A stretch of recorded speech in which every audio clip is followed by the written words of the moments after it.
Sidana F16 layer. Okay. Sidana F104. Adigi sina key 61 Tony. Sida kano gira World War II gi. World War II adara sina.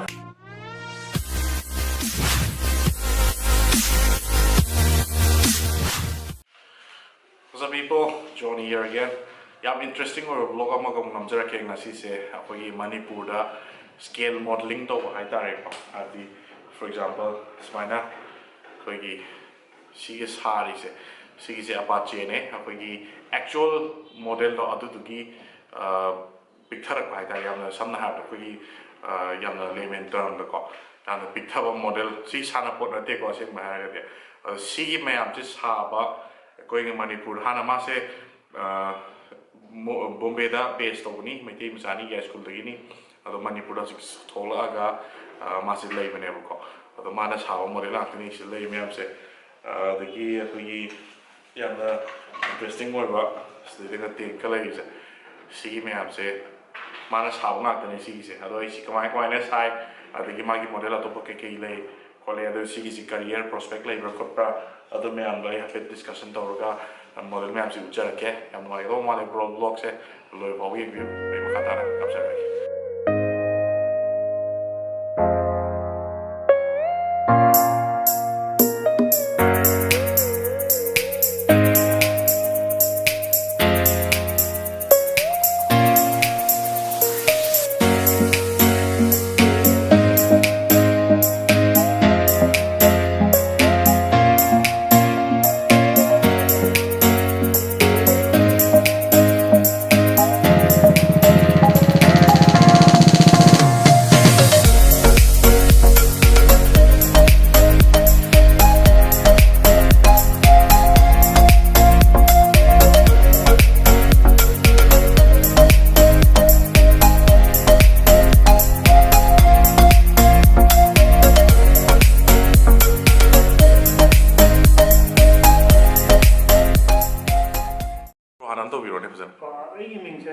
Tom Thounojam I say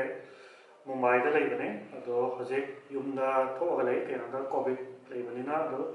work from home ne, Mumbai I say can offer you wellness company, Yamagi marketing section, the collateral and design to Labane, though running the Urimanjana hobby I try office kit in a work some botanic can almost escape on tea, but in a time I some plane some pumps of either.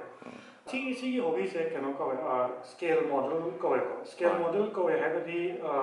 scale model got toy the correct toys na the fantasy the kitten accurate with the scale models na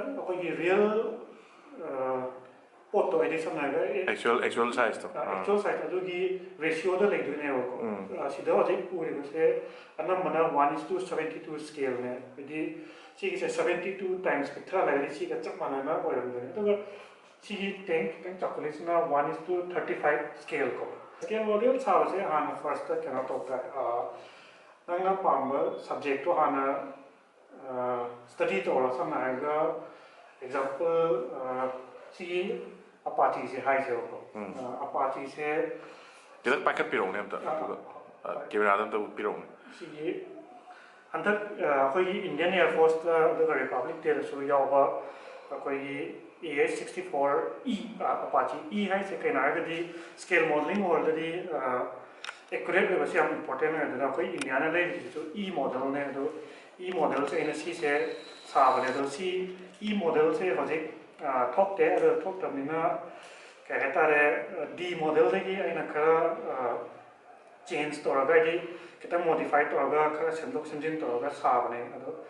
see 1:72 scale ni Indian Air Force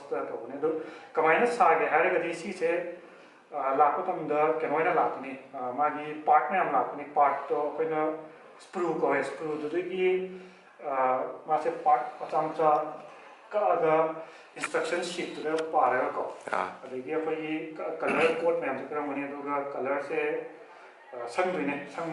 color India acrylic paint season plastic brand khara lei international gi yamna popular oibase Tamiya ko Tamiya gi paint se seasonal ga magi part by part se sadune ado sabase mi khara amna akoi normal brush to akoi turi hene seasonal to we do khara amna airbrush season ado ai gi anamana airbrush to ga season kana ga airbrush na paint se sangma tamda yam uniform oil ado tiang siam ti ying sidam ta packet pirong ne sige tiang se sige tiang se akoi gi Gulf War season of America gi kana ne M60 pattern tank hado pattern na makhan le ado se M60 ne da khari phun thai ba na singo photo to ye da sisna kana ne company se academy na South Korea gi company the kit manufacturer amadagi na lay bane aduga isana assemble to gaina decide to kana Gulf War gi style se pa mena Gulf War gi ta to ne ri gi color se ko sand color oil se ada sand color oil se pura clean wa gi sema man ne khara ko yi cooling plastic wa me se cooling ke ka khara ka hala ko hoy aduga sum oil bane da sigi teng se ko yi ka ya ta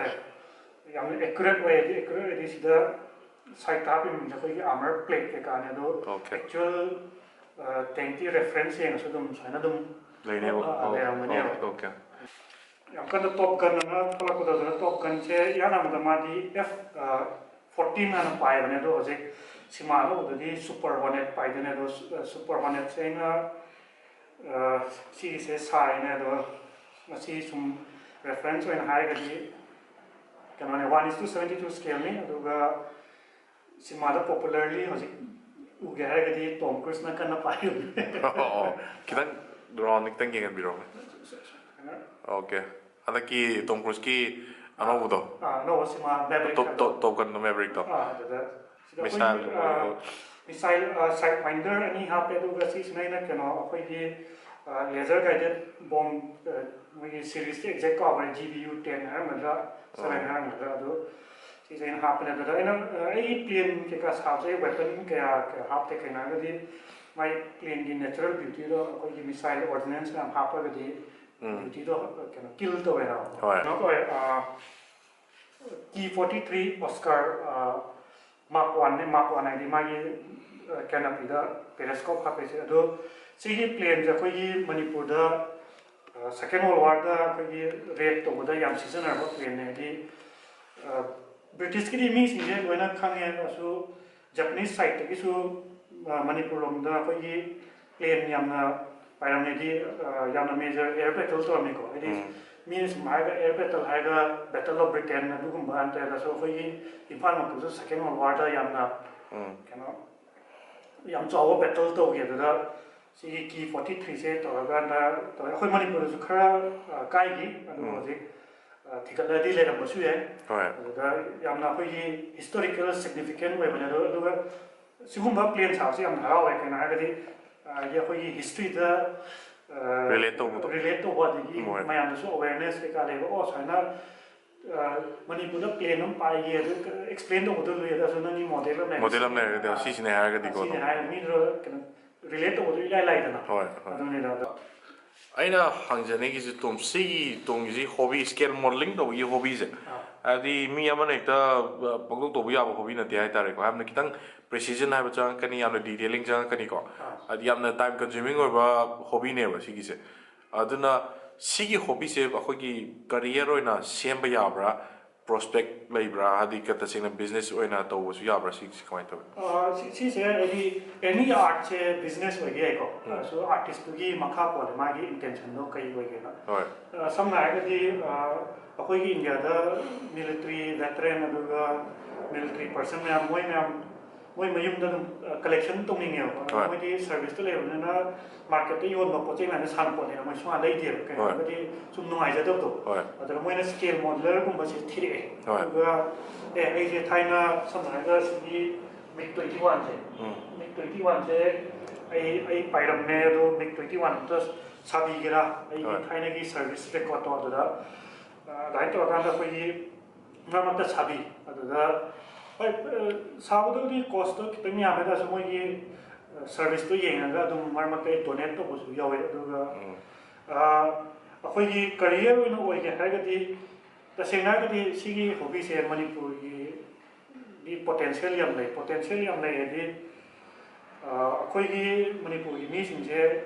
talent यम ले talent ले बसिदा plus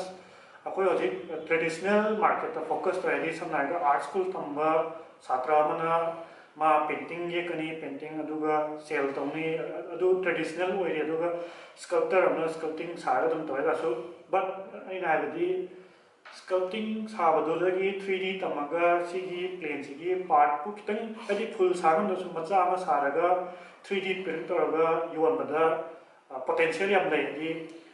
market लेयो फजना केनागदी Japan वगैरह Europe वगैरह America वगैरह मोगी almost every corner da मोगी hobby shop हम लेरमने हो अदि मी से दम मिनिएचर पामजाबादि अइनमु प्लेन पामाने प्लेन नतबा कार पामसु यम ले सिगी मॉडल सिना जापानीज जीरो ने मित्सुबिशी जीरो फगी पर्ल हावर देगा सीजन अब तो ओके अदर सेम मॉडल से इना सी मॉडल से विंग से माइ क्लिप करे दन हैम करे दा सो सिना इना फैक्ट्री दे थोलक पदा फगी कमाइना एयरक्राफ्ट से ओइगे से निंग बगी तो बने ओके अदर मागिना फ्लैप से कनो जापानीज दी अना मना फैब्रिक ना सायबो को ये सिना मिक 21 लेरा इंडिया की याम फेमस होइबो सिलके सिना कोई अर्जेंटीना का ब्रिटेन का 1982 दा फॉकलैंड वार ना तो की दा मोई सुपर इंटेंडा ना केनोगी फ्रांस की ने तो मोई अर्जेंटीना सीजन अब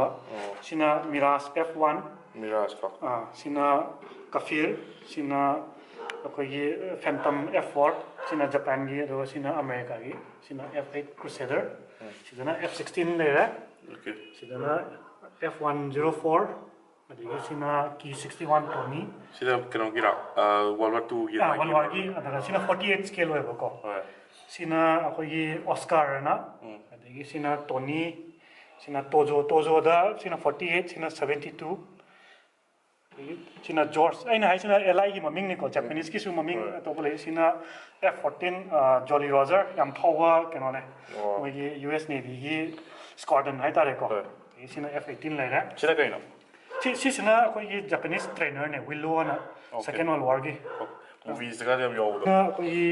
P29 लेरा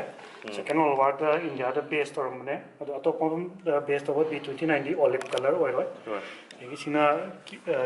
84 फ्रैंक ना लेरा यगी सिना जापानीज बॉम्बर ने की 67 पैगी ना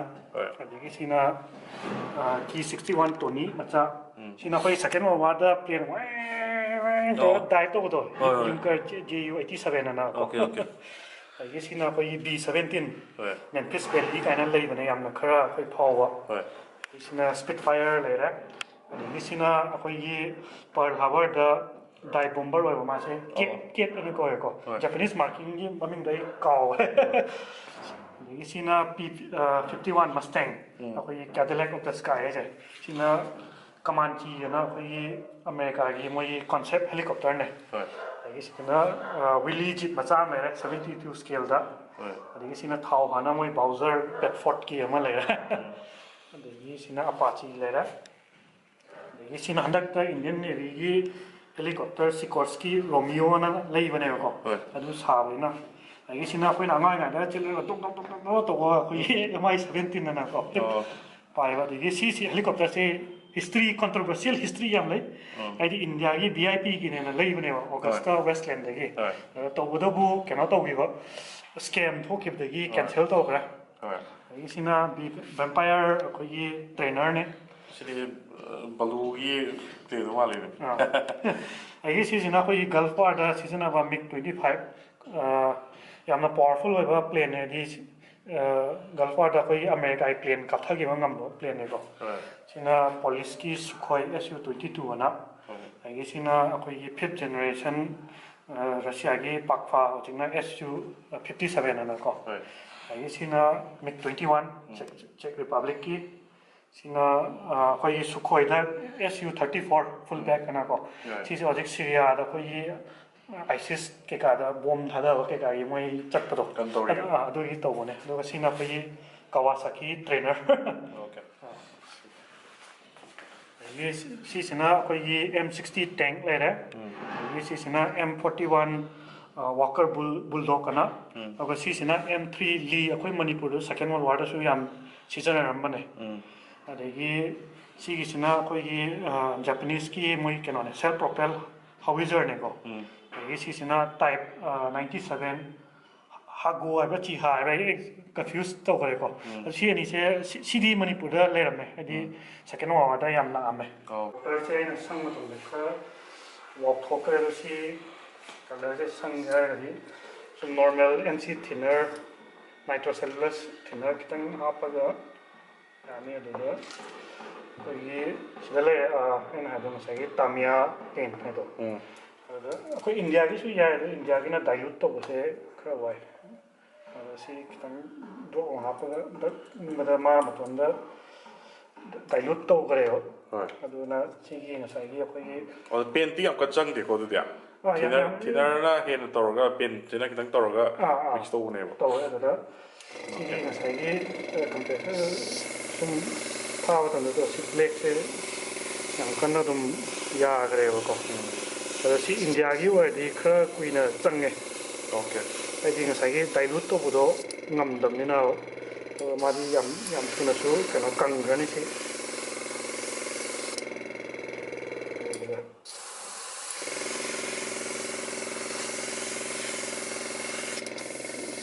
दोया दोसी कंगा कांदा तो सारीजना अपाची ने अदर सिना अपाची से अखोई अर्लियर मॉडल ने ngसागी दुना ई ने सिना डी बी गुम्बो रंगनी को अदर सिगी अखोई मकोक तो साइना हापगदी लॉन्गबो को मसे लॉन्गबो रेडार ना गल्फ वार सीजन अब केनो अदर आइना सुम अपाची से अमाना इंडिया ही सारे अमाना यूएस की ओरिजिनल अमा सुम थम गेना सुम तोंदा